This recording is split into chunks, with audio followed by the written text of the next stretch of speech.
कि केंद्र सरकार ने दिल्ली का ऑक्सीजन का कोटा बढ़ा दिया है।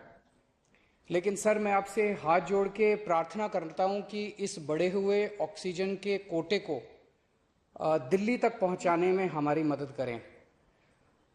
एक एस्टीमेट के हिसाब से दिल्ली को 700 टन ऑक्सीजन की जरूरत है। आपने हमारा कोटा 480 टन कर दिया, बहुत बहुत शुक्रिया। लेकिन पिछले 24 घंटों में इस बढ़ाए हुए 480 टन में से भी केवल 350 टन ऑक्सीजन दिल्ली पहुंच पाई है। प्रधानमंत्री जी, जब से ऑक्सीजन का संकट शुरू हुआ है, मेरे फोन बजते रहते हैं।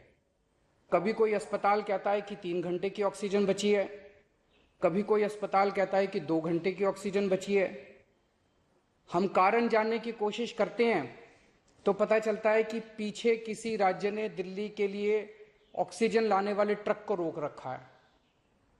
हमने मदद के लिए केंद्र सरकार में कुछ मंत्रियों को फोन किए। शुरू में उन्होंने खूब सहयोग किया सर, लेकिन अब वो भी बेचारे थक गए हैं। सर, देश के संसाधनों पे तो 130 करोड़ लोगों का अधिकार है ना। अगर दिल्ली में ऑक्सीजन की फैक्ट्री नहीं है तो क्या दिल्ली के 2 करोड़ लोगों को ऑक्सीजन नहीं मिलेगी? जिस राज्य में ऑक्सीजन की फैक्ट्री है, क्या वो दिल्ली की ऑक्सीजन रोक सकते हैं? ऐसे में हम क्या करें? सर, मैं आपका बेहद शुक्रिया अदा करना चाहता हूं कि आज आपने ये मीटिंग बुलाई है, बहुत सही समय पे ये मीटिंग बुलाई है। पर सर, मैं आज ये जानना चाहता हूं कि अगर आज या कल या किसी भी टाइम हमारे दिल्ली के किसी अस्पताल में अगर 1 घंटे की, आधे घंटे की, 2 घंटे की ऑक्सीजन बच जाए और लोगों की मरने की नौबत आ जाए, तो मैं फोन उठा के केंद्र सरकार में किससे बात करूं? सर, मैं ये जानना चाहता हूं कि अगर कोई राज्य दिल्ली के कोटे की ऑक्सीजन का ट्रक रोक ले तो मैं फोन उठा के किससे बात करूं? हालत काफी ज्यादा गंभीर हो चुके हैं सर। हम अपने लोगों को मरने के लिए तो नहीं छोड़ सकते। हमें लोगों को यह विश्वास दिलाना पड़ेगा कि एक एक जिंदगी हमारे सबके लिए कीमती है।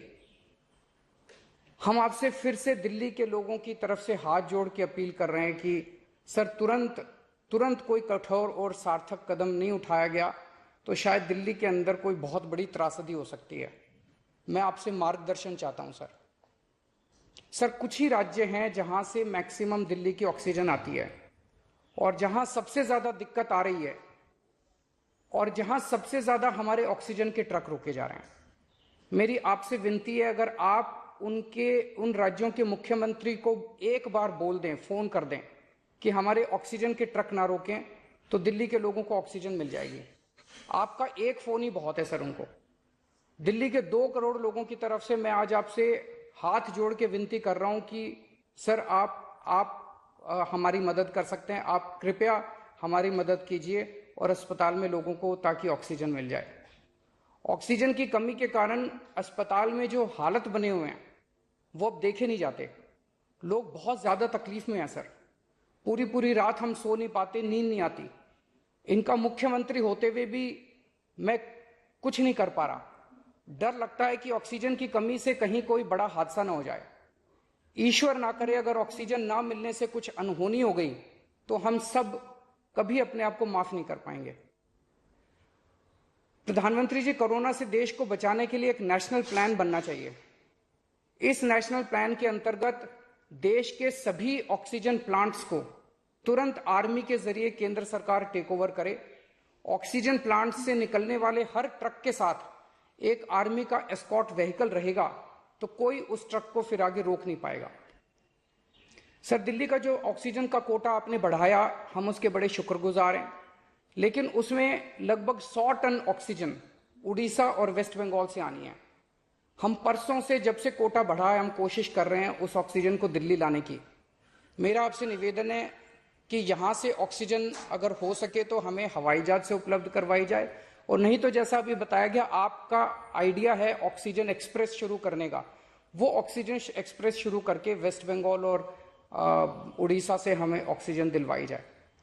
आइडिया नहीं, ऑलरेडी चल रहा है। सर, दिल्ली तक नहीं पहुंच पा रही, हमारी दिल्ली तक नहीं आ रहा। उसमें अगर हमें दिल्ली के लिए भी कॉरिडोर मिल जाए तो आपकी बड़ी मेहरबानी होगी सर। आपने 2-3 जगह तो कर दिया सर, आपके इंटरवेंशन से मुझे पता चला, एक दिल्ली के लिए और करा दीजिए सर, यहाँ की हमारी 100 टन ऑक्सीजन उधर से आनी है। प्रधानमंत्री जी, हमारे देश के वैज्ञानिकों ने इतने कम समय में जो वैक्सीन बनाई है, इसके लिए हमारे वैज्ञानिक साधुवाद के पात्र हैं। आपने इसमें जो प्रयास किए, आपका बहुत बहुत शुक्रिया। अब हम सब लोगों को मिलकर कम से कम समय में अपने नागरिकों को ये वैक्सीन लगवानी चाहिए। इसमें केंद्र और राज्य सभी सरकारों को हमको मिलकर काम करना है। अभी सर केंद्र सरकार ने आदेश जारी किए हैं कि 1 मई से राज्य सरकारें सीधे कोरोना वैक्सीन खरीद सकती हैं। इसके बाद एक वैक्सीन की कंपनी ने अपने रेट जारी किए हैं कि वो केंद्र सरकार को 150 रुपए में और राज्य सरकारों को 400 रुपए में देंगे। सर, एक ही देश में एक ही सामान के 2 रेट कैसे हो सकते हैं? 1 नेशन 1 रेट होना चाहिए। सारे देश को एक ही दाम पे वैक्सीन मिलनी चाहिए। अगर देश एक है तो वैक्सीन का दाम भी तो एक ही होना चाहिए। तो मैं आपसे निवेदन करता हूं कि केंद्र सरकार को, राज्य सरकारों को एक ही रेट पे वैक्सीन मिले। जिस रेट पे केंद्र सरकार को वैक्सीन मिल रही है, उसी रेट पे राज्य सरकारों को भी वैक्सीन मिलनी चाहिए। सर, हर एक जान हम सब लोगों के लिए कीमती है। हमें ये एहसास हर भारतीय को इस वक्त कराना होगा। इसलिए मेरा मानना है कि देश में सबको दवाई, सबको वैक्सीन और सबको ऑक्सीजन मिलनी चाहिए, और बिना किसी विवाद और बिना किसी रुकावट के ये मिलनी चाहिए। मेरा विश्वास है देश में अगर कोरोना के खिलाफ एक नेशनल प्लान होगा तो हम सभी राज्य सरकारें और केंद्र सरकार मिलके इस दिशा में काम करेंगे। सर, कोरोना की वजह से दिवंगत आत्माओं को शांति मैं कहना चाहूंगा। हाँ जी सर। ये हमारी जो परंपरा है, हमारे जो प्रोटोकॉल है,